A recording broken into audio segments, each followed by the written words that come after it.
উস্তাজি last প্রশ্ন, আমরা মসজিদে হারাম, মসজিদে নববী সহ আরব দেশগুলোতে তারা ঈদের সালাত আদায় করে 12 তাকবীরের সাথে, কিন্তু আমাদের দেশের অনেক মানুষ আছে যারা হারামের তারাবির রাকাত সংখ্যা দেখে কিন্তু ঈদের তাকবীরের সংখ্যা দেখে না।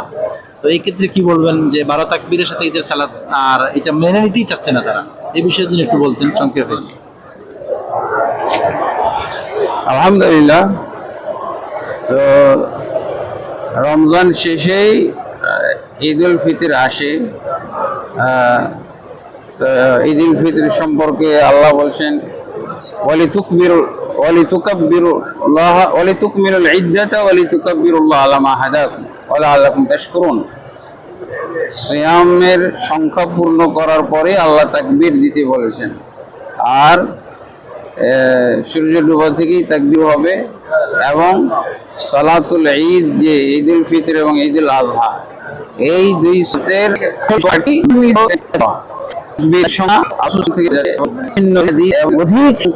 মানে রাসূল সাল্লাল্লাহু আলাইহি ওয়াসাল্লাম থেকে বর্ণিত হাদিস, সেটা সহিহ হোক, হাসান হোক, যঈফ হোক, এই সমস্ত হাদিস একত্র করলে দেখা যাবে যে 12 তাকবীরে দুই ঈদের সালাত পড়ার হাদিসগুলো সবচেয়ে পরিমাণে বেশি, সংখ্যায় বেশি এবং গ্রহণযোগ্যতার দিক থেকে অধিক গ্রহণযোগ্য। অথচ এর পাশাপাশি আরো কিছু তাকবীরের বর্ণনা পাওয়া যায়, 9 তাকবীরের কথা পাওয়া যায়, 8 তাকবীরের কথা পাওয়া যায়, 7 তাকবীরের কথা, 6 তাকবীরের কথা ইত্যাদি। তো সর্বোচ্চ যেটা পাওয়া যাচ্ছে 12 তাকবীর। আলহামদুলিল্লাহ, যেহেতু এই ঈদের বৈশিষ্ট্যই হলো তাকবীর, অতএব যেখানে রাসূল সাল্লাল্লাহু আলাইহি ওয়াসাল্লাম থেকে সবচেয়ে বেশি তাকবীর সংখ্যা পাওয়া যাচ্ছে সেটা হলো 12। প্রথম রাকাতে 7 এবং দ্বিতীয় রাকাতে 5 তাকবীর, এই হলো 12 তাকবীর।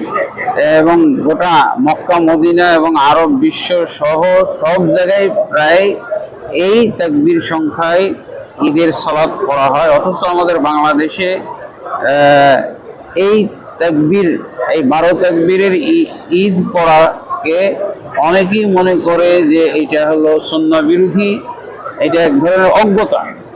আমাদের বাংলাদেশে বা ভারতবর্ষে ভারতের বিরুদ্ধে যে অবস্থানটা দেখা যায়, এটা মোটেও গ্রহণযোগ্য নয়, এটা আপত্তিকর, আইব।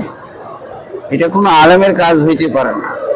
যদিও আমরা এই কথা বলবো যে তাকবীরাতুজ জাওয়ায়েদ এগুলো হলো সুন্নাহ, ওয়াজিব বা ফরজ কিছু নয়।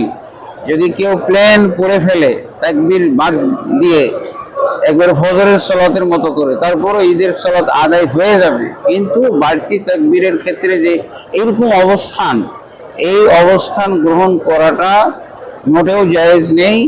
এবং শত্রুতা পোষণ করা, 12 তাকবীরের ঈদের মাঠের বিরুদ্ধে যুদ্ধ ঘোষণা করা,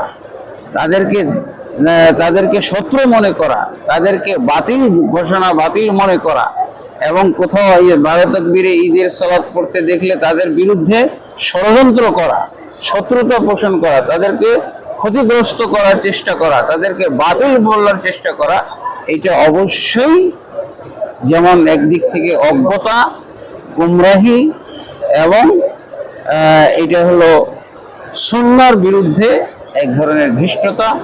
আল্লাহ তাবারক ওয়া তাআলা যারা 12 তাকবীরের বিরুদ্ধে এরকম অবস্থান গ্রহণ করে থাকে তাদেরকে আল্লাহ হেদায়েত দান করুন, তাদেরকে আল্লাহ তাবারক ওয়া তাআলা সহনশীল হওয়ার তৌফিক দান করুন, এবং যারা সুন্নাহ অনুযায়ী আমল করে আল্লাহ তাবারক ওয়া তাআলা তাদেরকে দৃঢ়তা দান করুন, দৃঢ় থাকার তৌফিক দান করুন।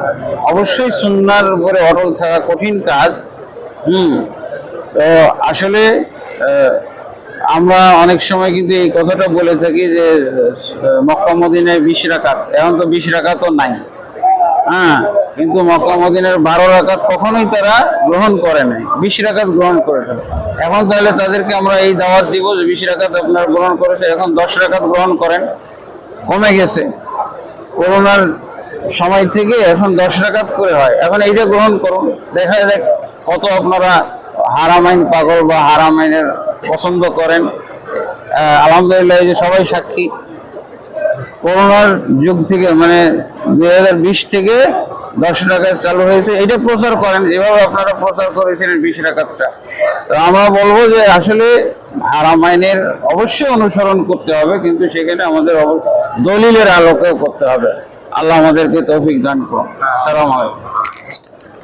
জাযাকুমুল্লাহ খায়ের। আমরা অত্যন্ত গুরুত্বপূর্ণ কিছু কথা শুনেছি মসজিদে হারাম থেকে, ইফতারির আগ মুহূর্তে মসজিদে হারাম থেকে অনেক গুরুত্বপূর্ণ সময়। আলহামদুলিল্লাহ, জাযাকাল্লাহ খায়ের আমাদের উস্তাদজিকে। আসসালামু আলাইকুম ওয়া রাহমাতুল্লাহি ওয়া বারাকাতুহু।